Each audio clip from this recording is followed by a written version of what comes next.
नमस्कार दोस्तों, आज बात करने वाला हूं बहुत ही कमाल के अपडेट के बारे में। आज बात करेंगे जीएसटीआर 9 और 9C के बारे में। दोस्तों, जैसा कि आप सभी जानते हैं, एनुअल रिटर्न फाइनेंशियल ईयर 22-23 का अब लाइव हो गया है। लेकिन इसको फाइल करने से पहले आपको नोटिफिकेशन को भी समझना पड़ेगा, क्योंकि नोटिफिकेशन के अंदर जीएसटीआर 9 और 9C से रिलेटेड नोटिफिकेशन है, जिसके अंदर गवर्नमेंट ने बोला भाई 9C और 9 के अंदर इस साल ये बदलाव आपको देखने को मिलेगा। तो चलिए समझेंगे आज स्टेप बाय स्टेप कि जीएसटीआर 9 में कौन कौन सी चीज़ें बदल गई है फाइनेंशियल ईयर 22-23 के लिए, और जीएसटीआर 9C में कौन कौन सी चीज़ें बदल गई हैं फाइनेंशियल ईयर 22-23 के लिए। स्टेप बाय स्टेप सब कुछ समझेंगे डिटेल में। बहुत कुछ सीखने को आपको मिलेगा इस वीडियो के अंदर। उससे पहले बताना चाहूँगा, जो भी भाई बंधु मेरे चैनल पर पहली बार है, इस वीडियो को पहली बार देख रहे हैं, जिन्होंने अभी तक सब्सक्राइब नहीं किया, सब्सक्राइब कर लीजिए, साथ ही साथ बेल आइकन पे भी क्लिक कर लीजिए ताकि इस तरह का कंटेंट आपको मिलता रहे। सो दोस्तों, ये है एनुअल रिटर्न जीएसटीआर 9 जो कि फाइनेंशियल ईयर 22-23 का है। ठीक है, इसको फाइल करने से पहले हमें ये समझना होगा कि कौन सी चीज़ें मैंडेटरी है, कौन सी चीज़ें ऑप्शनल है फाइनेंशियल ईयर 22-23 के लिए। तो सबसे पहले पॉइंट में बोलते हैं कि पैराग्राफ 4 के अंदर जो फाइनेंशियल ईयर 21-22 के लिए एप्लीकेबल था, मतलब जो पिछले साल एप्लीकेबल था वो सेम 22-23 के लिए एप्लीकेबल हो रहा है। बेसिकली ये टेबल 4 से रिलेटेड होता है। देखो, ये है टेबल 4। टेबल 4 में क्या क्या बताया था? टेबल 4 में यही बताया था कि आपको B2C सप्लाई की डिटेल, B2B सप्लाई की डिटेल, जीरो रेट सप्लाई की डिटेल, ठीक है, एक्सपोर्ट वाली, ऑन पेमेंट ऑफ टैक्स, और SCZ supply, deemed export supply, advance, RCM की सप्लाई यहाँ देनी होती है। फिर उसके बाद उससे रिलेटेड कोई अमेंडमेंट है, क्रेडिट नोट, डेबिट नोट है, ये देना होता है। तो फाइनेंशियल ईयर 21-22 में गवर्नमेंट ने बोला था कि भाई देखो, अगर आप चाहो तो जो ऊपर वैल्यू आ रही है उस वैल्यू में debit note, credit note less करके नेट वैल्यू दे सकते हो, या फिर अलग अलग दे सकते हो कि नॉर्मल सप्लाई ऊपर आ गई, उससे रिलेटेड अगर कोई डेबिट नोट है, अमेंडमेंट है, वो नीचे दे दिया आपने, उसका बाइफर्केशन अलग अलग करके। या तो जो ये ऊपर की सप्लाई है ए से लेके यहाँ देख सकते हो जी तक, जी मीन्स RCM वाला है, RCM वाला छोड़ के F तक, ए से लेके F तक आप यहाँ पे debit note, credit note, amendment को लेस करके नेट वैल्यू दे दो, या फिर debit note, credit note, amendment को अलग अलग कर दो। तो जो पिछले साल के लिए एप्लीकेबल था फाइनेंशियल ईयर 21-22 के लिए, वही सेम फाइनेंशियल ईयर 22-23 के लिए एप्लीकेबल है। इस साल भी आप वही कर सकते हो कि ए से लेके F तक अलग अलग वैल्यू दे दी, या फिर ए से लेके F तक में जो वैल्यू दी है उसमें debit note, credit note less करके जो नेट वैल्यू है वो दे दे, या फिर इसका बाइफर्केशन अलग अलग दे दे कि ऊपर की वैल्यू अलग हो गई, नीचे की वैल्यू अलग हो गई, डेबिट नोट, क्रेडिट नोट वाली। ठीक है, ये टेबल नंबर 4 के लिए था पिछले साल। इस साल भी सेम ही है। आगे 5 में बोलते हैं कि सीरियल नंबर 5D, 5E और 5F के लिए। देखो, फाइनेंशियल ईयर 22-23 के लिए टेबल नंबर 5 में चेंज है। 5 में चेंज क्या बोलते हैं कि 5 नंबर टेबल निकालते हैं। 5 नंबर टेबल के अंदर 5D, 5E और 5F से रिलेटेड है। तो 5D में क्या है? एग्जाम सप्लाई, 5E में रिलेटेड सप्लाई, 5F में नॉन GST सप्लाई। ठीक है, तो यहाँ पे कह रहे हैं कि देखो फाइनेंशियल ईयर 22-23 के लिए जो 5F वाला टेबल है, ये देखो, ये है 5F का, जहाँ पे हम नॉन GST सप्लाई की डिटेल देते हैं। तो गवर्नमेंट के लिए देखो, नॉन GST सप्लाई की रिपोर्ट जो है वो अलग से करना मैंडेटरी है। बाकी जो एग्जाम सप्लाई है और नील रेटेड सप्लाई है, ठीक है, उसको आप एक ही कॉलम में एग्जाम्प्ट वाले में चाहो तो रिपोर्ट कर सकते हो। देखो, यहाँ बोलते हैं सप्लाई एज एग्जाम्प्टेड और nil rated supply, consolidate information to head को एग्जाम्प्ट रो में आप कर सकते हो, इस एग्जाम्प्ट वाले में दे सकते हो, यानी नील रेटेड और एग्जाम्प्ट वाले को एग्जाम्प्ट वाले में रिपोर्ट कर सकते हो। लेकिन जो नॉन GST सप्लाई होगी, इसकी सेपरेटली आपको इन्फॉर्मेशन करनी पड़ेगी। ऐसी सप्लाई जो GST के अंदर इंक्लूड नहीं होती है, उस तरह की सप्लाई को आप यहाँ रिपोर्ट करोगे। बाकी ऊपर देना होता है सप्लाई जीरो रेट वाली, मतलब बेसिकली एक्सपोर्ट की बात की जा रही है, विदाउट पेमेंट ऑफ टैक्स है उसकी सप्लाई। SCZ वाली विदाउट पेमेंट ऑफ टैक्स है उसकी सप्लाई। जहाँ पर रिसिपेंट रिवर्स चार्ज इस पर टैक्स पे करेगा, उसकी डिटेल। उससे रिलेटेड नीचे अमेंडमेंट्स है जो कि HIJKLMN में है।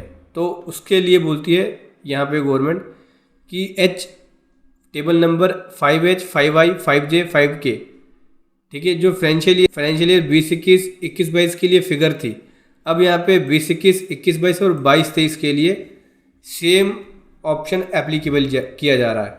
तो देखो पिछले साल के लिए क्या था कि पिछले साल के लिए था कि भाई अमेंडमेंट की डिटेल अलग अलग दे दो, amendment debit note credit note की डिटेल, या फिर इसी में आप नेट वैल्यू दे सकते हो अमेंडमेंट या क्रेडिट नोट लेस करके। तो फाइनेंशियल ईयर 22-23 के लिए भी सेम चीज़ें एप्लीकेबल की जा रही है। ठीक है, यहाँ भी आप या तो जो ऊपर वैल्यू दे रहे हो उसी में से debit note credit note less करके कंसोलिडेटेड वैल्यू दे दो, नेट वैल्यू दे दो, या फिर सेपरेटली दोनों की अलग अलग रिपोर्टिंग कर दो। आगे बढ़ते हैं अगले टेबल की तरफ, जो कि पैराग्राफ नंबर 7 के ऊपर बात करता है। ठीक है, पैराग्राफ 7 में बोलते हैं कि जो फाइल्ड अप टू 30 नवंबर 22 था, अब फाइनेंशियल ईयर 22-23 के लिए बोल रहे हैं कि पार्ट 5 के अंदर जो ट्रांजैक्शन आप दोगे वो प्रीवियस फाइनेंशियल ईयर का जो इस ईयर के अंदर पे किया गया है टैक्स या ट्रांजैक्शन जो दिखाई है आपने फॉर्म GSTR 3B के अंदर, ठीक है, अप्रैल 23 से अक्टूबर 23 के बीच, लेकिन 30 नवंबर 23 तक फाइल किया गया है, तो उसकी डिटेल आपको देनी पड़ेगी। बेसिकली ये टेबल नंबर 10-11 की तरफ इशारा कर रहा है। उससे पहले मैं टेबल नंबर 6 की बात कर लूँ तो टेबल नंबर 6 के अंदर आपकी डिटेल जो 3B फाइल करते हो उसकी डिटेल आती है ऊपर, जो भी आपने पूरे साल में 3B फाइल किया होगा, कितना कितना आपने यहाँ पे जो ITC क्लेम किया, ठीक है, उसकी डिटेल आएगी। उसका आपको नीचे वाइफर्केशन देना होता है। वाइफर्केशन में ये था पिछले साल कि इनपुट और इनपुट सर्विस का तो एक ही कॉलम में रिपोर्ट कर दो, और कैपिटल गुड्स का जो इनपुट होगा वो सेपरेटली रिपोर्ट करना पड़ेगा। ये सेपरेटली मैंडेटरी है। इनपुट और इनपुट सर्विस का एक ही कॉलम में कर सकते हो। ठीक है, तो यहाँ पे आपको अलग अलग टेबल के अकॉर्डिंग वाइफर्केशन देना है कि किसमें कौन कौन सी सप्लाई है आपकी। ठीक है, जैसे बी की बात करें तो इनवर्ट सप्लाई है, other than import and inward supply liable to reverse charge. तो इस तरह की सप्लाई की डिटेल। कोई इनवर्ट सप्लाई है अनरजिस्टर्ड पर्सन से जो रिवर्स चार्ज के अंदर है, उसकी डिटेल। कोई इनवर्ट सप्लाई है रजिस्टर्ड पर्सन से रिवर्स चार्ज वाली, उसकी डिटेल। इम्पोर्ट ऑफ गुड्स का है तो उसकी डिटेल। तो इस तरह से आपको यहाँ पे वाइफर्केशन देना है। पिछले साल जो भी ITC लिया उसको बस वाइफर्केशन देना है कि इनपुट सर्विस का है, इनपुट का है या कैपिटल गुड्स का है। ठीक है, उसके बाद टेबल नंबर 7 की बात करें तो 7 में रिवर्सल देना होता है। पिछले साल जो भी ITC आपने रिवर्स किया ड्यूरिंग द फाइनेंशियल ईयर, तो उसमें रिवर्सल की डिटेल देनी पड़ेगी कि रिवर्सल आपका किस किस चीज़ का है। रिवर्सल क्या रूल 37 के हिसाब से है, या 39 के हिसाब से, या 42 के हिसाब से, या 43 के हिसाब से। सेक्शन 17 सब सेक्शन 5 का रिवर्सल कितना है, ट्रेन 1 ट्रेन 2 का रिवर्सल या अदर रिवर्सल कितना है, उसकी डिटेल आपको यहाँ देनी पड़ेगी। ठीक है, इसके बाद टेबल नंबर 8 में जो डिटेल जाती है ये 2A से पूरा उठ के आएगा। जितना 2A में ITC लिया और जो आपने 6B में दिया, 6B में बेसिकली 3B में जो लिया आपने, तो 2A और 3B को ये आपस में मैच करेगा। फिर जो डिफरेंस होगा उसकी डिटेल आपको देनी पड़ेगी। अब देखो यहाँ पे एक ऑप्शन और भी है कि पिछले साल का ITC इस साल जो आपने क्लेम किया, तो टेबल नंबर 8C में उसकी डिटेल देनी होती है कि पिछले साल का इस साल कितना कितना क्लेम किया। यानी इस साल कब तक अलाउ है, 30 नवंबर तक अलाउ है कि 30 नवंबर 23 तक फाइनेंशियल ईयर 22-23 का ITC ले सकते हो। तो पिछले साल का इस साल ITC लिया होगा आपने तो उसकी डिटेल दोगे। 2B में भी क्या होता है, पिछले मंथ का ITC इस मंथ आता है अगर सामने वाला सप्लायर जो है लेट रिटर्न फाइल करे, तो पिछले टैक्स पीरियड का इस टैक्स पीरियड के अंदर कुछ आया होगा तो उसकी डिटेल देनी होगी। 30 नवंबर तक अगर कोई इनपुट लिया होगा आपने पिछले साल का इस साल 22-23 का 23-24 के अंदर।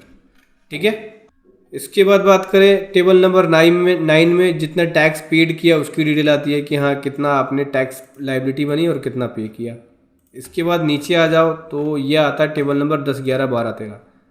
तो यहाँ पे बोलते हैं कि particular of transaction for the financial year declare in the return of next financial year. मतलब पिछले साल का इस साल के अंदर अगर आपने लिया है, कोई अमेंडमेंट करिए, कोई सप्लाई बढ़ाई है, कोई टैक्स पेड किया, कोई ITC क्लेम किया, उसकी डिटेल जाएगी। तो इस यहाँ बोलते हैं कि पिछले साल का कोई भी टैक्स अगर आपने इस ईयर में पे किया 3B के अंदर अप्रैल 23 से लेके अक्टूबर 23 के बीच में, और फाइल किया इसको 30 नवंबर तक, तो उसकी डिटेल आपको यहाँ देनी होगी। 10-11 के अंदर बात करें तो यहाँ पे बोलते हैं कि टेबल नंबर 10-11 में फाइनेंशियल ईयर 22-23 के लिए कोई एडिशन किया है, कोई अमेंडमेंट किया है, और उसको 9A में, 9B में या 9C में फॉर्म GSTR 1 के अंदर फर्निश किया है अप्रैल 23 से अक्टूबर 23 के बीच में, और जिसको 30 नवंबर तक फाइल किया है उसकी डिटेल आपको देनी पड़ेगी। बेसिकली 10-11 की बात करें तो 10-11 में सप्लाई बढ़ाते हैं और सप्लाई घटाते हैं। तो यहाँ पे ये बोल रहे हैं कि पिछले साल का 22-23 का इस साल के R1 में अगर कोई आपने अमेंडमेंट किया है, ठीक है, कोई डेबिट नोट डाला है, कोई क्रेडिट नोट डाला है इस साल के अंदर, तो उसकी डिटेल देनी पड़ेगी जो आपने R1 में डाला अप्रैल 23 से अक्टूबर 23 के बीच, लेकिन उसको 30 नवंबर तक आपने फाइल कर लिया है तो उसकी डिटेल देंगे, क्योंकि 30 नवंबर जो टाइम लिमिट है। सीरियल नंबर 12 के अंदर बोलते हैं, 12 कौन सा, ये जो आपने ITC अवेल्ड किया पिछले साल का इस साल में, तो यहाँ पे बोलते हैं कि देखो up to 30 November 22 shall be declare 4B from GST or 3B may be used the filing of detail the following shall be inserted namely। सो दोस्तों देखो सीरियल नंबर 12 के अंदर बोलते हैं फाइनेंशियल ईयर 22-23 के लिए ITC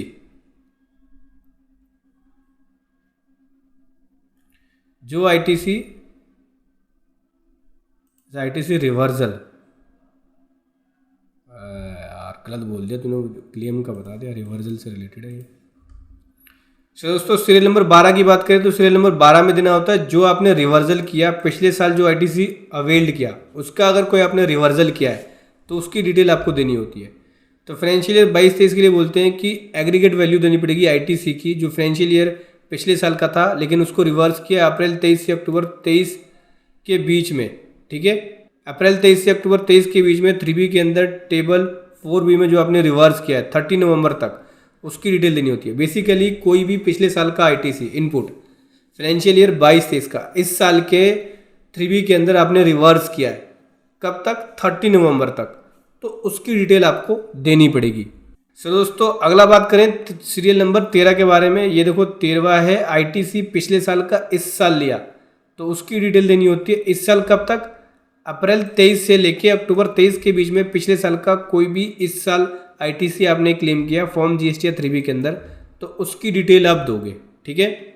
लेकिन ऐसे ITC जिसका आपने रीक्लेम किया है, मतलब पहले उसको रिवर्स कर दिया बाद में आपने उसको रीक्लेम किया, तो उस तरह के ITC की डिटेल फाइनेंशियल ईयर 23-24 की एनुअल रिटर्न में दोगे। अगर कोई रीक्लेम कर रहे हो, पिछले साल का ITC पहले रिवर्स किया फिर रीक्लेम किया इस साल के अंदर, तो उस तरह के ITC की डिटेल जो रीक्लेम किया उसको आप 23-24 की एनुअल रिटर्न में दोगे। देखो यहाँ बोलते हैं कि any ITC which was reverse in financial year 22-23, आपने 22-23 के अंदर ITC रिवर्स किया, ठीक है, सेक्शन 16 सब सेक्शन 2 के अकॉर्डिंग, जो कि रीक्लेम किया आपने फाइनेंशियल ईयर 23-24 में, मतलब पिछले साल आपने 22-23 में कुछ ऐसे ITC थे जिसको आपने रिवर्स कर दिया। पिछले साल मेरे पास इनपुट नहीं आया था, लेकिन बाद में मेरे पास जब इनपुट आया तो मैंने उसे रीक्लेम किया इस साल के अंदर। तो बोलते हैं कि इस तरह के ITC की डिटेल जो आपने पिछले साल रिवर्स किया था 22-23 में, तो 23-24 की रीक्लेम की डिटेल आप 23-24 का जब एनुअल रिटर्न भरोगे तो देना है उसके अंदर रीक्लेम की डिटेल। यानी 22-23 का 23-24 में रीक्लेम है तो उस केस में आपको उस तरह की ITC की डिटेल 23-24 की एनुअल रिटर्न में देना है। देखो कंफ्यूजिंग का पॉइंट है, साधारण सी लैंग्वेज में बताता हूँ, समझो। फाइनेंशियल ईयर 22-23 का, ठीक है, 22-23 का इनपुट ऐसा था जो मैं ले नहीं पाया या रिवर्सल करना पड़ा, किसके कारण, सेक्शन 16 सब सेक्शन 2 के कारण। इसमें कंडीशंस बताते हैं कि किस किस केस में आप ITC ले सकते हो नहीं ले सकते हो। मान लो इनवॉइस पोर्टल पे नहीं था, माल नहीं आया मेरे पास, फिजिकली बिल नहीं था, तो इस तरह के ITC को रिवर्स कर देते हैं। तो अगर मैंने 22-23 में रिवर्स किया होगा और 23-24 में रीक्लेम किया होगा तो उस तरह की ITC की डिटेल आपको 9 में नहीं देनी है 22-23 की, वो 23-24 की 9 में जाएगा, ठीक है। तो बड़े ही ध्यान से आपको ITC वाला पॉइंट फिल करना है। अगर कोई रीक्लेम है, इस साल में रीक्लेम किया है तो उसी साल की, जिस साल में रीक्लेम किया है उसी साल की एनुअल रिटर्न में रीक्लेम की डिटेल जाएगी। हो सकता है कि उस साल की एनुअल रिटर्न के अंदर गवर्नमेंट आने वाले टाइम पे एक नया टेबल ऐड कर दे रीक्लेम वाला, क्योंकि रीक्लेम वाला जैसा कि देख सकते हैं लेजर भी बनाया रीक्लेम के लिए, 3B में भी डाला पॉइंट, अभी वैलिडेट भी कर रहे हैं 3B के अंदर, तो आने वाले टाइम में ये चेंज कर सकते हैं। चलिए आगे बढ़ते हैं पैराग्राफ 8 की तरफ, जहाँ पे हमारी 13 तक टेबल हो चुकी है। और आगे मैं बात करूँ तो 14 नंबर में जो आपने आगे 10-11 में टैक्स पेबल बना और उसको जितना पे किया है उसकी डिटेल देनी पड़ेगी। बेसिकली इसका डिफरेंस निकलता है कितना पेबल बना, कितना पेड किया। 15 में कोई डिमांड, रिफंड, इस तरह की डिटेल देनी पड़ती है। तो इसके लिए बोल दिया गवर्नमेंट कि 15A, 15B, 15C, 15D, 15E, 15F, 15G जो फाइनेंशियल ईयर 2021, 21-22 के लिए एप्लीकेबल था, अब फाइनेंशियल ईयर 2021, 21-22 और 22-23 के लिए भी एप्लीकेबल होगा। ठीक है, ये ऑप्शनल है, इसको चाहो तो भर सकते हो या फिर छोड़ सकते हो, मैंडेटरी नहीं है टेबल। सो दोस्तों आगे बात करें टेबल नंबर 16 में। तो टेबल नंबर 16 में सप्लाई कॉम्पोजिशन टैक्स पेयर से रिसीव करिए तो उसकी डिटेल जाती है, या फिर कोई डीम्ड सप्लाई है जॉब वर्कर के द्वारा जो गुड्स भेजा जाता है अप्रूवल बेसिस पे, उसकी डिटेल जाती है। तो जो फाइनेंशियल ईयर यहाँ पे देख सकते हैं, फाइनेंशियल ईयर जो 2021, 21-22 के लिए एप्लीकेबल था, अब 22-23 के लिए भी सेम ही टेबल एप्लीकेबल है। इसकी डिटेल बेसिकली देनी पड़ती है। 17 और 18 की बात करें तो 17-18 में जो 21-22 के लिए एप्लीकेबल था वो सेम 22-23 के लिए एप्लीकेबल है। 21-22 में क्या था एप्लीकेबल बता देता हूँ मैं आपको। देखो इसमें ये जो टेबल है, टेबल नंबर 17, ये मैंडेटरी है, देना पड़ेगा। सेल के ऊपर जो एचएसएन कोड है इसकी डिटेल जाती है। इसमें भी क्राइटेरिया है, क्राइटेरिया क्या बताता हूँ समझो। सो दोस्तों देखो, अगर आपकी टर्नओवर 5 करोड़ से ज़्यादा है तब तो आपको B2B, B2C सप्लाई दोनों की एचएसएन देनी पड़ेगी। 5 करोड़ से कम है तो B2B की मैंडेटरी है और B2C का ऑप्शनल है। ठीक है, तो मैं तो यही कहूँगा कि आप B2B और B2C दोनों ही दो, अगर 5 करोड़ से कम भी है, ताकि आप अपनी सेल को सही से डिक्लेयर कर सको। कोई नोटिस है तो उसका रिप्लाई भी दे सको, हाँ मेरी इस एचएसएन कोड की इतनी सेल है। 18 नंबर टेबल ऑप्शनल है, जो कि परचेज के ऊपर है कि परचेज जो आपने किया उस पर कितना कितना इनपुट बना। इसको चाहो तो आप दे सकते हो या छोड़ सकते हो। ठीक है, ये हो गया GSTR 9। अभी बढ़ेंगे GSTR 9C की तरफ। तो सीरियल नंबर 9 में बोलते हैं B के बाद एक और इंसर्ट किया गया B1। बेसिकली 6% वाली जो सेल है उसका वाइफर्केशन देना होता है, परसेंटेज जो देनी होती है ना सेल की। तो सीरियल नंबर 9 में, 9 की बात करें, सीरियल नंबर 9 कहाँ पे है, सीरियल नंबर 9 में देखो परसेंटेज वाइज सेल देनी होती है। तो B1 6% वाला जो है वो इंसर्ट किया गया। ये देखो सीरियल नंबर 11 पे जो डिस्क्रिप्शन है 5% वाला, 6% वाला डाला गया। बेसिकली जो 6% वाली सेल्स थी, 6% वाली जो स्कीम थी गवर्नमेंट, उसके लिए अमेंडमेंट किया कि हमारी 6% वाली सेल को भी अब दिखाओगे। ठीक है, यहाँ पे 6% वाली को ऐड किया गया है A1 में। मेन जो पॉइंट है ये देखो, पैराग्राफ 4 से शुरू होता है। Again serial number 5B for financial year 2021, 21-22। जो फाइनेंशियल ईयर 2021, 21-22 था 5B के अंदर, अब फाइनेंशियल ईयर 2021, 21-22 और 22-23 के लिए सेम ही एप्लीकेबल है। चलिए चलते हैं पैराग्राफ 4 पे और 5B पे। 5BB देखो 5B कहाँ है, 5B। 5B में डिटेल देनी होती है कि अनबिल्ड कोई रिवेन्यू है फाइनेंशियल ईयर के अंदर, तो उसकी डिटेल देनी होती थी। तो देखो क्या होता था, मैं आपको बता दूं, ये अलग अलग ऑप्शन है। सबसे पहले तो ऊपर जाती है टर्नओवर, जो ऐसी टर्नओवर जो आपने अपनी एनुअल फाइनेंशियल स्टेटमेंट में दिखाई है, मतलब बैलेंस शीट में दिखाई है, तो उसकी टर्नओवर की डिटेल जाती है। बाकी उसके बाद कोई अनबिल्ड रिवेन्यू है उसकी डिटेल देते हो, कोई डीम्ड सप्लाई उसकी डिटेल, कोई क्रेडिट नोट इशू किया उसकी डिटेल, कोई डिस्काउंट है वो अप्रैल 17 से जून 17 वाली जो टर्नओवर होती है उसकी डिटेल। तो ये तो एप्लीकेबल ही नहीं होगा। ठीक है, अनएडजस्टेड कोई एडवांस है उसकी डिटेल। तो यहाँ पे गवर्नमेंट ने कहा था कि देखो अगर इनमें से कोई भी आपको पता नहीं है कि किस वजह से है, रीज़न आपको पता नहीं है, तो आप यहाँ पे O वाली जो है ना, O वाली टेबल में रिपोर्ट कर देना कि adjustment in turnover due to reason not listed, यहाँ दे देना। ठीक है, अगर आपको इनमें से कोई भी ऑप्शन नहीं पता है तो जो B के लिए था सेम यहाँ पे 2021, 21-22 के लिए था, सेम यहाँ पे 22-23 के लिए एप्लीकेबल हो गया। तो जो 5B वाली टेबल है तो सीरियल नंबर 5B के अंदर है, वो 2021, 21-22 के लिए जो था वो 22-23 के लिए एप्लीकेबल हो रहा है। तो सेम जो मैंने अभी आपको बताया कि इनमें से कोई आपको रीज़न नहीं पता तो O वाले में रिपोर्ट कर दो, जैसे यहाँ हमने रिपोर्ट किया हुआ है। रीज़न नहीं पता तो ये तो बैलेंस शीट से आएगी। इसके अलावा अगर टर्नओवर में डिफरेंस आ रहा है और रीज़न नहीं पता तो O वाले में डाल देंगे। अगला बढ़े पैराग्राफ 6 के अंदर, तो बोलते हैं कि सीरियल नंबर 14 में जो 2021, 21-22 के लिए एप्लीकेबल था वही सेम 2021, 21-22 और 22-23 के लिए एप्लीकेबल हो रहा है। 14 नंबर क्या है, 14 नंबर पे आ जाओ आप। इसके बाद मैं आपको बता दूं 9C भी लेके चलते हैं पूरा। टेबल नंबर 5 के बाद आता है टेबल नंबर 6। टेबल नंबर 6 की बात करें तो टेबल नंबर 6 में कोई अनरिकन्सिलेशन होता है तो उसकी डिटेल देते हैं। टेबल नंबर 7 में देते हैं टर्नओवर की ही रिकन्सिलेशन जाती है, बट इसमें अगर कोई एग्जाम्प्ट सप्लाई है तो उसकी डिटेल यहाँ जाती है। मान के चलिए आपको कोई जीरो रेट सप्लाई है, एक्सपोर्ट वाली सप्लाई है या नॉन जीएसटी एग्जाम्प्ट सप्लाई है, तो उसकी डिटेल यहाँ देंगे और उसके बाद अपनी टर्नओवर का रिकन्सिलेशन करेंगे। ठीक है, फिर जाता है 9 नंबर के अंदर टैक्स वाइज जो आपकी टर्नओवर है, रेट वाइज बेसिकली उसकी डिटेल देनी होती है कि रेट वाइज टैक्स लायबिलिटी कितनी बनी और कितना टैक्स पे किया, 9 में कितना था और कितना आपने टैक्स पे किया, कोई डिफरेंस आता है उसका रीज़न देना होता है। 10 में 11 में डिटेल जाती है कोई एडिशनल टैक्स पेबल बना है, ठीक है, उसकी डिटेल जाएगी। 12 नंबर में इनपुट का रिकन्सिलेशन देना होता है कि आईटीसी जो आपने अपनी बुक्स में दिखाया और जो आईटीसी आपने एनुअल रिटर्न में लिया उसके बीच का रिकन्सिलेशन लेते हैं ये कि एनुअल फाइनेंशियल स्टेटमेंट यानी ऑडिटेड फाइनेंशियल स्टेटमेंट में आईटीसी कितना था और आपने कितना आईटीसी अवेल्ड किया, ठीक है, एनुअल रिटर्न के अंदर, तो उसके बीच का कोई डिफरेंस आता तो उसका रीज़न दो।